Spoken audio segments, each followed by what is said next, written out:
If you've been watching my channel for the last year or so, you may be surprised by my most recent purchase.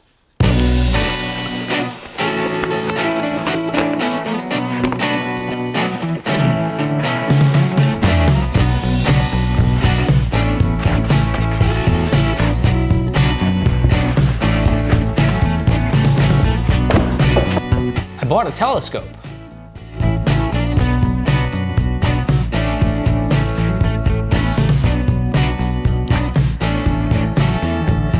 Okay, let's back up a second. The DBS 114, the 4.5-inch Newtonian astrograph that I designed and built, has been working great and producing some very nice images.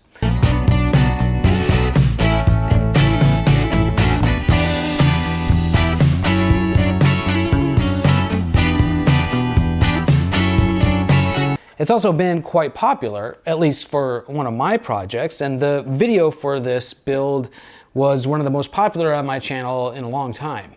However, as is always the case with telescopes, when you get one, you're gonna always want a bigger one, and this is no exception.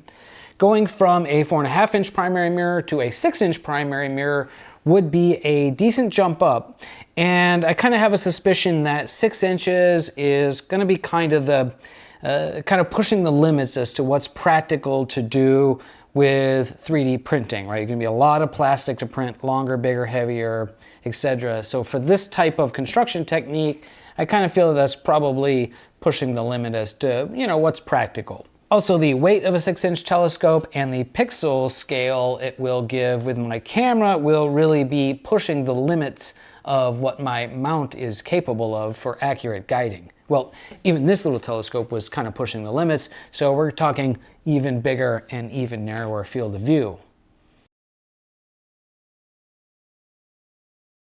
The first hurdle I encountered with the new design was the sourcing of the primary mirror. I wasn't able to find a 6-inch f4 mirror from the usual budget sellers, eBay, AliExpress, etc.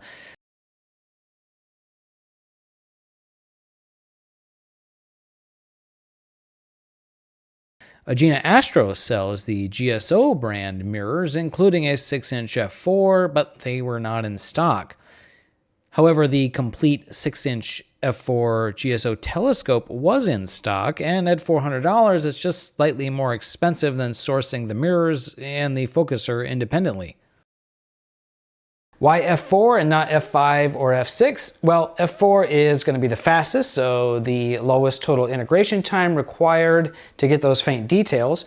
The scope is also going to be physically shorter at f4, which will require less printing materials, less printing time, and thus lower weight. f4 will also have the widest field of view and largest pixel scale, which means that's going to be the easier case scenario for guiding, especially with my mount, which is going to be somewhat limited. The ideal focal ratio for a telescope like this is certainly up for discussion, but that's for another video. For my use, for my taste, it's got to be f4. So I bought the complete telescope with the intention of immediately stripping it for parts. However, our friend and fellow astronomer, Twitch streamer, Misadventures in Astro, suggested a before and after comparison, so here we are. After all the things already assembled, why not just throw it up on the mount and see what it can do?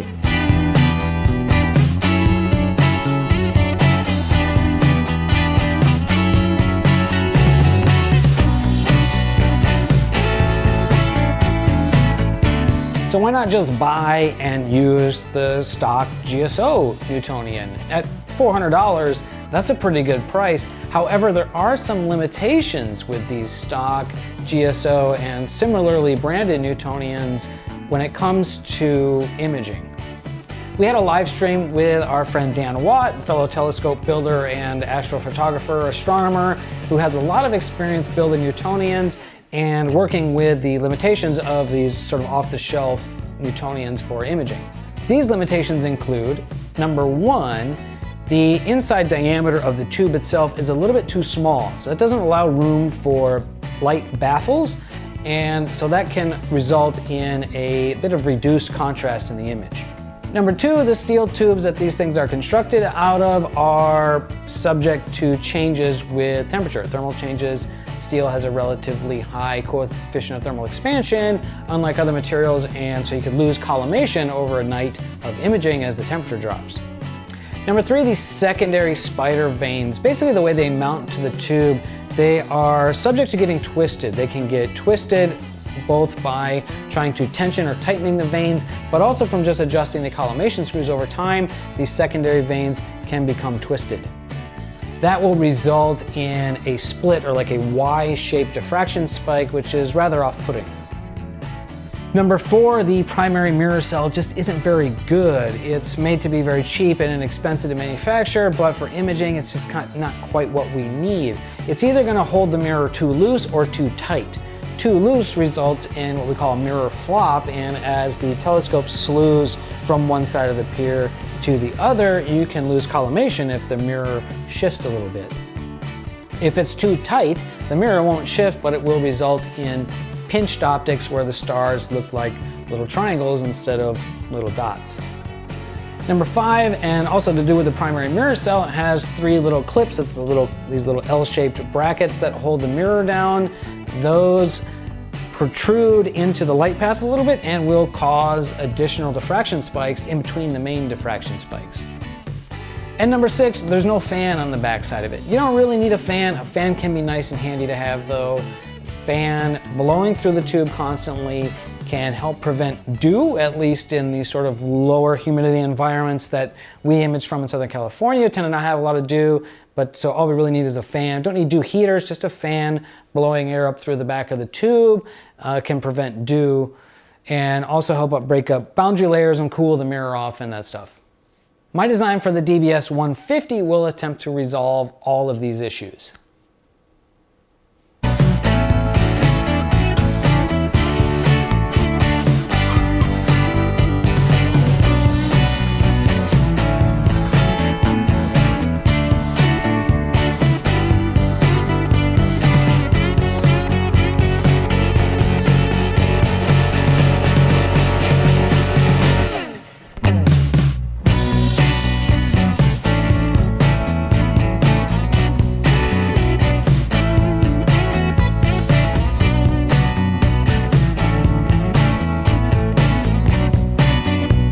Let's take a look at the results of a night's imaging with the GSO Newtonian from the Chino Hills Observatory. Here is a single 60-second exposure of M44, the Beehive cluster, kind of an ideal target for evaluating the performance, or at least the star shapes of the telescope and comparing the before and after. The stars look nice and round. I recall the guiding was working really well that night, especially for shorter 60-second exposures. If you look at the stars, the main diffraction spikes look fine. You can see there's a bit of the sort of secondary diffraction spike going on there. Overall, I think it's pretty decent. However, when we look at the stacked and processed image, you can see we get a little bit of this sort of Y-shaped diffraction spike coming off, at least on this one right here. So that means at least one of those vanes on the secondary spider is twisted a little bit. You can also see kind of how much additional diffraction in between the main diffraction spikes, and that's typically caused by those little L-shaped clips on the primary mirror. Right, so despite that, actually not a bad image. I'm pretty impressed with what I was able to get from the light pollution, including these faint background galaxies showing up in here. I was really surprised to see that, especially from the light pollution, right? So overall, yeah, not too bad. Nice colors in the stars here. This extra blooming diffraction in between the main spikes is kind of off-putting, and mainly this twisted vane causing this sort of Y-shaped diffraction is rather undesirable. And for the rest of the night, for that first light session on the GSO 6-inch f4 Newtonian, I pointed the telescope at M101, the pinwheel galaxy here. This is a processed image, 4 hours and 4 minutes. These were 2-minute exposures, and I'm kind of shocked at how much detail and how nice of an image this looks for a galaxy shot from the light pollution, from a Bortle basically Bortle 9, maybe Bortle 8, 9 here at the Chino Hills Observatory. Very light polluted skies, but despite that, 4 hours of integration time gives me pretty nice, I mean, there's some pretty nice detail and color in this galaxy. Of course, it would be much better from the dark skies, but still pretty okay considering what we have. And pretty exciting to see what this telescope or what these mirrors set, this field of view is capable of. So this is a good start.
The mechanical design of the DBS 150 is similar to the 114 in that we're going to 3D print these large plastic tube sections and then join them with carbon fiber tubes. Only this time we're going to use 4 instead of 3 tubes for a little bit extra backbone support.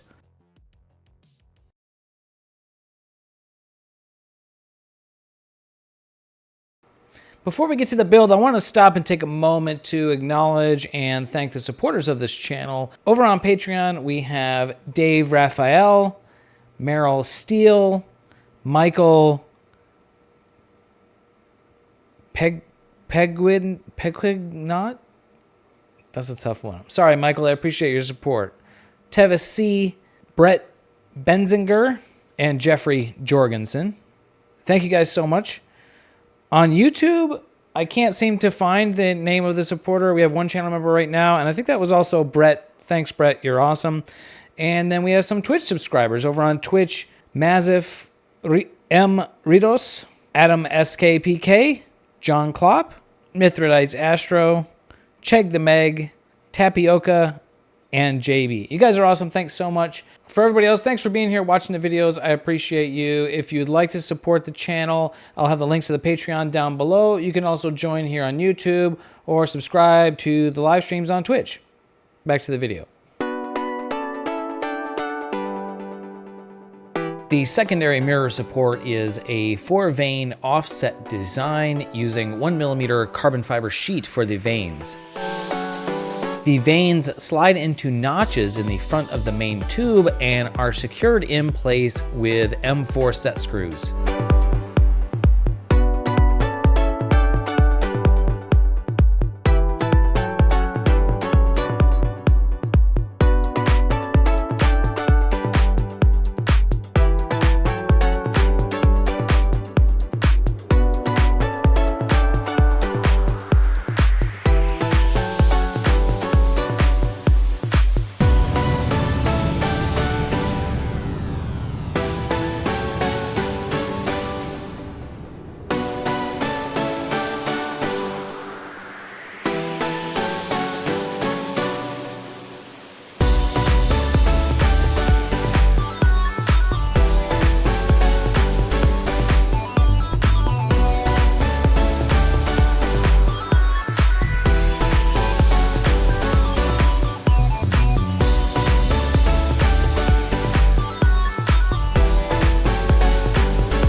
The primary mirror cell design is mostly inspired by a design from our friend Dan Watt, with a few modifications specifically for 3D printing.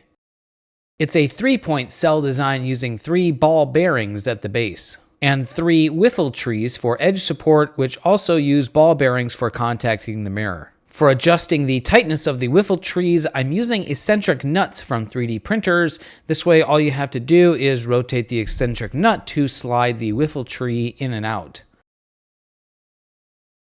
A ring is used to both hold the mirror down and lock the wiffle trees in place. And the mirror cell assembly is inserted into the rear tube part, which features a cooling fan and 3 extra screw holes for locking the mirror cell. And the rear tube features set screws for locking onto the carbon fiber tubes of the main assembly.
The main tube is the same construction as the DBS-114. It's printed in several sections and then assembled with carbon fiber tubes. It features internal print-in-place baffles, and as with the previous design, the carbon tubes get bonded into the front ring with epoxy, and then all the other rings will slide onto the tubes, and the rear tube is attached with set screws. This is the dew shield, which is probably the largest part by volume that I've printed on this printer to date.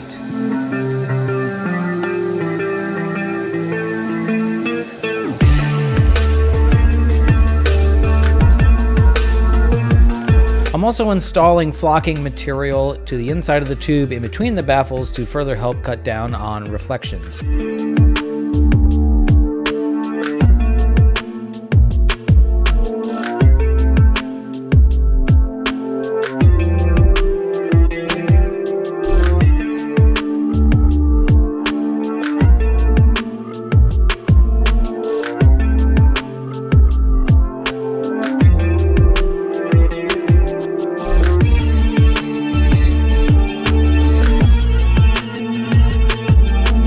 first assembly, we leave the carbon tubes uncut in case we need to change the length of the main tube.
With the forecast having clouds rolling in that night, I wasn't trying to really do any imaging. I just wanted to see if I could get the telescope in focus.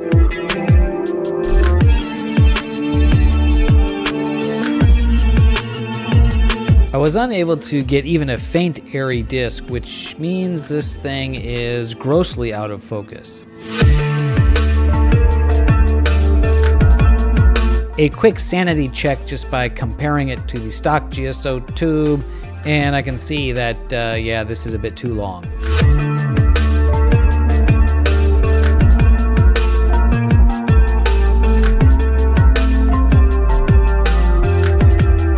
I ended up having to remove another one of the tube sections in order to get the mirrors close enough together to achieve focus. It was after this that I realized I had a pretty big CAD error, and that was due to an error in one of my design sketches. I had the tube about 90 millimeters too long because I forgot to account for the distance from the secondary mirror to the outside edge of the tube. I don't know how I messed that up, but I have since gone back and corrected the CAD.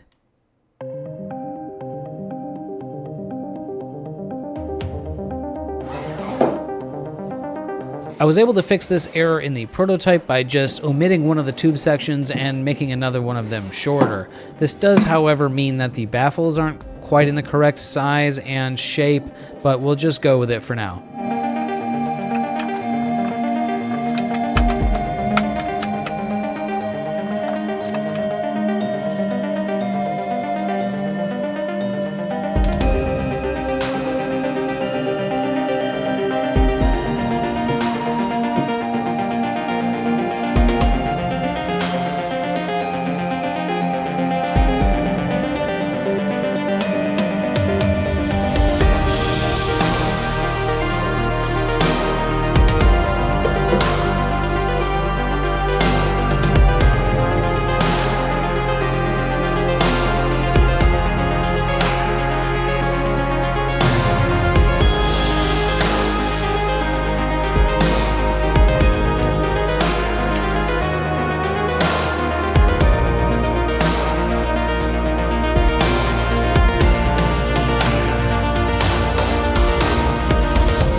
And here is the result of the proper first light imaging session on the DBS 150, and the results are somewhat inconclusive. I shot M44.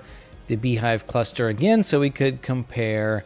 And well, the primary diffraction spikes are looking much better. They don't have that Y shape anymore. That's no surprise, but it is good to see. This sort of secondary diffraction pattern in between here is still kind of inconclusive. Maybe it's a little bit better, but there's definitely still, something kind of diffracting in between the main diffraction spikes there, right? And now it looks kind of asymmetric depending on where you're looking in the image. This is a stacked and processed image, and but also notice how here the flares are kind of on the outside, and on the bottom the flares are kind of on the bottom, and kind of just inconclusive on the side over here. Maybe they're sort of pointing down and to the right. Someone has suggested to me that this looks like perhaps a symptom of improper back focus. So that's something I'll have to play with in the future. So just to compare back and forth, this is my version, the DBS 150. This is the GSO. So mainly we're looking at the big difference is the improvement in the diffraction spikes. There's my version, and there's the GSO. I only got a couple of nights to shoot, and they were only partial nights with pretty bad weather. So maybe some of this is due to poor weather or poor collimation. It was just a couple of nights where the marine layer was coming in, and then we had cloudy weather for like another several nights in a row. And then we had a window to go up to Mount Pinos for a couple of nights under dark skies.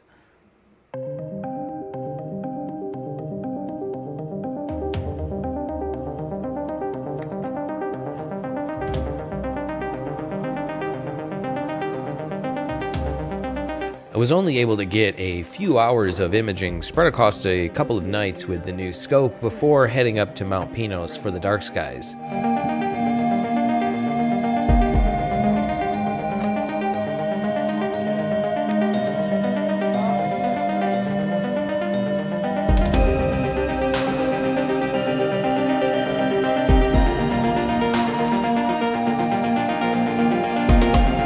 So I was coming into this trip with pretty low confidence, to be honest, in how the telescope will perform, but sometimes you gotta just go for it.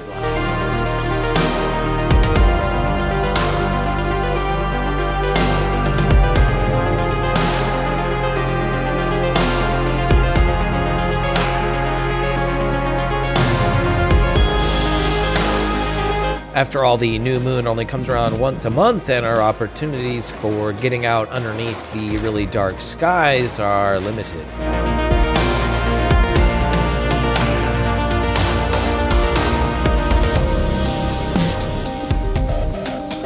I just don't want to spend all the time driving all the way out here and setting up and being frustrated and troubleshooting all night because things aren't quite working right.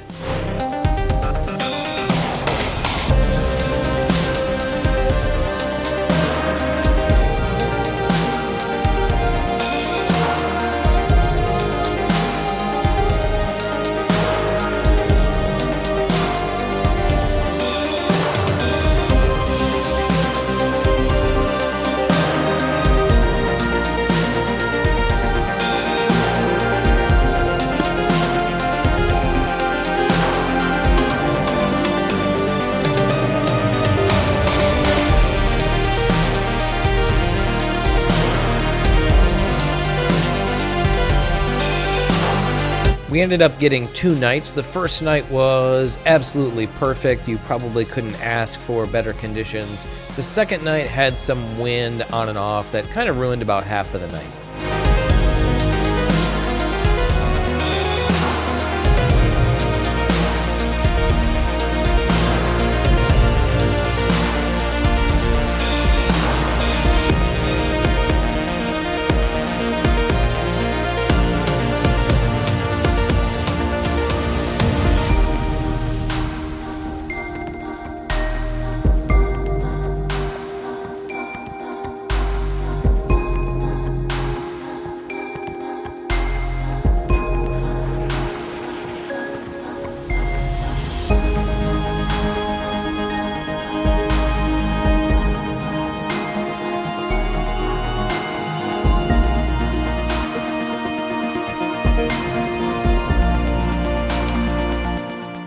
So that's the DBS 150 6-inch astrograph imaging Newtonian. I'm kind of in love with this telescope, at least so far. I think those images from Mount Pinos speak for themselves.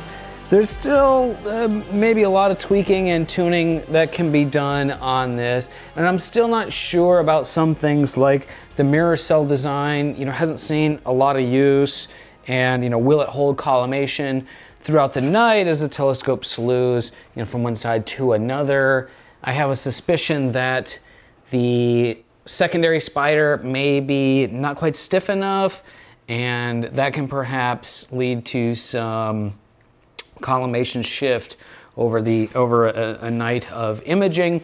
I did notice in one of the bright stars in I think it was the Pinwheel Galaxy image, where you could see a double diffraction spike, like one of the vanes had twisted, but it didn't show up in the imaging before that, and it didn't show up in the imaging the next night, so not quite sure what's going on there. There's also this sort of extra blooming diffraction in between the main diffraction spikes, and not quite sure what's causing that. Could be collimation not perfect, could be just the mirror's not that great quality, could be something else diffracting inside here. I really don't know. It's the real thing is I just need more time on it. And of course, when I finished building it, we had clouds and clouds and clouds. And then we had 2 good nights at Mount Pinos, and then clouds and clouds and clouds. So actually, as I'm finishing up this video, it's finally sunny outside, and we're gonna have a few days in a row of clear skies. So hopefully I can get, a couple more good nights of imaging on this, and really start to see how it can perform. Having said all that, I think I'm in love with it. I think this is kind of my new main daily driver, or should we say nightly driver for astrophotography. It's kind of heavy holding it here. The fan on the back, I can attest to, works well enough, I suppose. The 2 nights we were up at Mount Pinos the first night had frost, and the second night had a significant amount of dew. Like, surfaces of things were quite wet, and no problems with dew building up on the mirrors. I was able to image all night long. I mean, the wind was a problem, but wasn't a dew issue. So the fan was good to include. And this is a high quality Noctua fan, so it runs nice and smooth. And it kind of makes a nice sound, you hear it blowing air, sort of echoing in the tube as it comes out. It's kind of neat. So I think this telescope does prove itself that it can perform, and can perform pretty well. And as such, the design files are released on my Printables on my website. You can check it out, download there. Kind of a version 1.0 release. The documentation on it is going to be probably not that complete at release. And but let me know if you have any questions down below, or join the Discord if you're interested in building one of these guys. So was it worthwhile to tear apart this brand new GSO telescope to build my version? Well, kind of no, honestly. All the limitations that I spoke about before, there's workarounds to those. There's third-party upgrade products you can buy to improve these and pretty much address all the issues that I talked about before. However, keep in mind that was not the intent of the project, right? The only reason I bought this was because the mirror was not available by itself, and presumably, hopefully by the time you're watching this video and downloading and getting ready to print your version of this, the mirrors will be available, and if not, well, maybe that's an option too. Also, there are 6-inch f5 and f6 mirrors available, so if you wanted to go f5, you really just need to stretch this a little bit to be able to reach focus, right? So that's maybe an option too. So there you go. We've got the 114 millimeter DBS 114 and the 150 millimeter DBS 115 telescopes. Pretty fun projects to work on. I really dig working on these. They're good challenges and pretty satisfying when you get results. I can't wait for summer and fall to come around to start to be able to image some of those deep space nebula objects, dark nebula, and faint dusty details with this guy. I think I'm going to be able to get some pretty spectacular results. Thanks again, everyone, for watching the video, and special thanks to all my supporters on Patreon, channel members on YouTube, and Twitch subscribers. You guys are awesome, and it motivates me to work on this stuff and bring you projects like this. I hope you think this is cool, and maybe this is something you want to build yourself. It's definitely a step up in terms of challenge to build and print. The parts are larger, heavier, more materials, more expensive, of course, but that's the way it is with telescopes, right? We just always want the next big thing. If you'd like to support the channel and these projects, links down below to the Patreon. You can join the channel as a member here on YouTube. Also check out my affiliate links to Agena Astro. I'll have links to this telescope, the GSO scope, and also the mirror set, the primary mirror, should it ever become available. Affiliate links definitely help out creators like me. So if you have purchases for Amazon, that kind of stuff, check those out below. Thanks again for checking out the video. I'll see you next time.